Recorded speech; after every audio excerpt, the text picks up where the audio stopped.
Yeah, You go to the next they're store. starting it. They're just going to start it.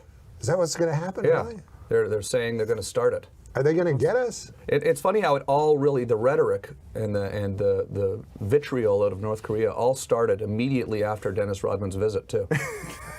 I guess you're right. He went over there to patch everything up, and the next day it's like America is a boiled pumpkin waiting to be exploded.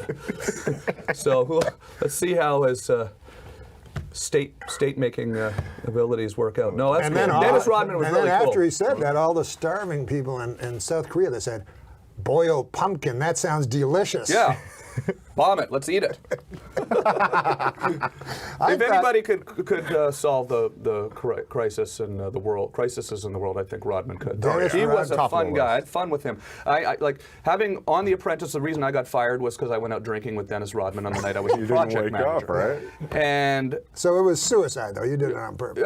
well, you know, I didn't think everybody would know that I went out drinking with Dennis Rodman all night, but I overslept my alarm. And then Jesse James called my hotel room because we had to go sell wedding dresses in a competition we were having against Joan Rivers.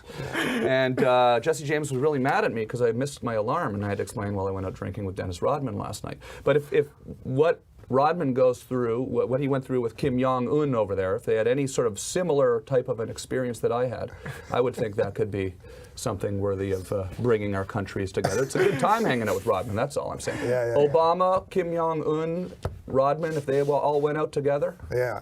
go to Scores in New York or something like Oh, that. yeah, I can see That's that. where Rodman took me. That was fun. We had a good time. Yeah. You guys had fun over at Scores? I could see that, Rodman. The axis of fun. You know, speaking of, you know what happened today?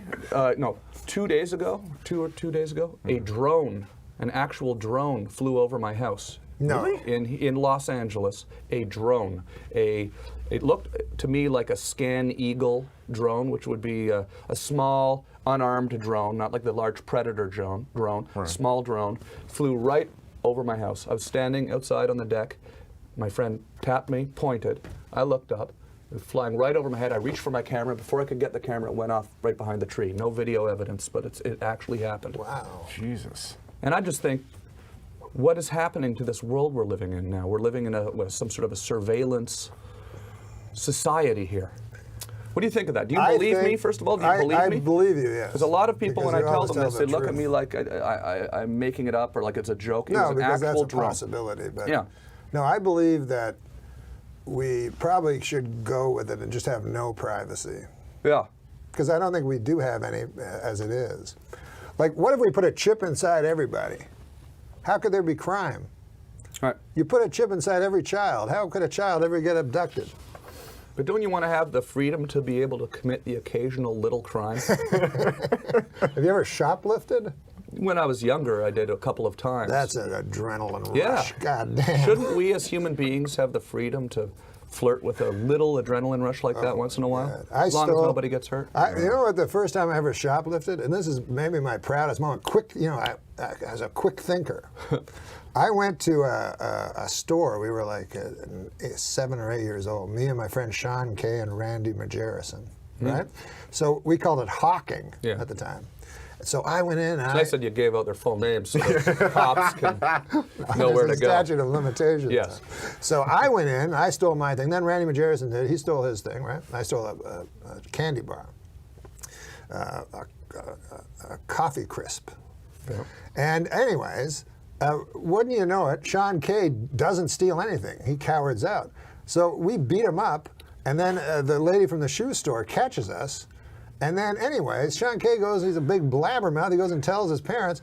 And I get home, and my dad and mom call me in there. My dad's real mad, you know, and my dad was a serious guy, you know. And I was scared, right? And he's like, I knew I was going to get a beating. So I thought quickly, right? And I was like, no, I bought that coffee crisp, I said to my dad. I bought it, and I said, we can go back there right now and ask that lady, and she'll remember. That's how fast I thought. Yeah. So we went back, and I was just telling him, so we went back, and we asked the lady, and she didn't remember. But my, my dad believed me because I was so sure. So confident. So confident in myself. Yep. One of the proudest things I've ever done. Great chocolate I bar. know, it's weird. The coffee crisp was great. No, that's it was that quick thinking you were able to. Yeah. There's something about the adrenaling, right? My friends. Or shoplifting? Yeah, my friends in school in the 8th grade, That was the thing, to go up to the mall at lunch. The Yeah. Beacon Hill Mall. The Beacon Hill To Mall. the Zellers. Sure. Oh, yeah, yeah. Also, when you shoplift, it's fun if you're leaving the store and you spot the guy spotting you. And then right before you leave, you just toss it down. And Nice. you, you laugh at the guy. Because they kind of trail you, you know. There's nothing they can do at that point. And then they, you know. You've done a lot of stuff over the years, like adrenaline-wise, and you know, you've done some stunts, and you're. Oh my God! No, I don't mean like, you know, not like. Daniel thinks that's the lamest segue ever. This isn't news. This isn't news. I genuinely want to know. Yeah, I thought we were doing news, yeah. Well, we'll get to that. We've What I talked think- about all my stuff before, you know? Yeah, Tom has been Yeah. interviewed so Yeah. many times. Yeah. He was on the cover of the Rolling Stone. I remember that 20 in years ago. 2008. No. Yeah, something like that, yeah. So he's been asked every question. You think Yeah, you're going to talk come up with about a it new all. one? I heard a story that I had never heard before, and I thought it was hilarious. Is it the Slutmobile? No, I love the Slumber. talk about I that a lot. watched that. This is a like crazy. story No, no this one is- knows? I like don't know. this. I'd never heard it before, and I I've like seen that we every can just episode of the Tom Green Have Show. a conversation here. So this was about you and some buddies were sharing a hotel room, and it involved an adult video, and you editing. Do you remember the story? Yeah. Have you told that one a lot? Because I was dying laughing at it. No. So Who are you, Brian Linehan? There you go. There's a coffee crisp. This is the Canadian inside joke special. This will do very well in Ajax, Yeah. where Tom is playing. it's a funny story. Brian Linehan's research. I did a lot of research. Canadian interviewer. Sort of like our Barbara I'm no Walters. Brian Lanahan, Yeah. but He was sort of like, the James Lipton guy. oh, We were geez. driving across the country in a used Ford Econoline van that we borrowed off of a kid on the internet who said that it was his grandfather's van who'd recently passed away. Let us take the van to drive across the country. Had a little video monitor system in it. We drove from Ottawa. We were trying to drive from Ottawa to Vancouver, and Long drive. by the time we got to Thunder Bay, we were living in this Port van. Huron. Yeah. Yeah, absolutely. Port Huron and Port yeah. Arthur. Yeah, Capus Casing up in that area. Yeah, yeah. We would all sleep in the van, but then once we had in our budget, once a week we'd get a hotel and we'd shower and someone would sleep in that. So it was 3 guys sleeping in a van. We were basically on top of each other, all in our early 20s. And we started getting very giddy. We had a lot of adrenaline, excitement just because we were filming, but we also realized after a few days that we were also giddy because none of us had been jacking off, basically, because we'd been sleeping in this van together. And that was like the first time any of us, I think, had gone 3 days without jacking off. That's impressive. So we get to this hotel. The guys say they're going to go get some dinner in town. I say, you guys go ahead and get dinner. I'm going to stay in the hotel. I rented the porn in the hotel. This was before internet and all that, right? You know, was there, so you couldn't watch porn on the internet. Rented the porn on the TV internet, set the camera up, filmed the porn on the TV on our little videotape, on our little Hi8 videotape. And then when my friends came back from dinner, I had a little note that said, guys, you know, if you ever need to, you know, work off some of the, we called it whacker's giddiness. We were suffering from whacker's giddiness. Right. If you ever need to work off some of the whacker's giddiness, take the video monitor, drive out and do a wheat field somewhere and put the tape in and do your thing, right? So the next day, you know, sure enough, the morning comes, the van's gone. My friend's gone in the van.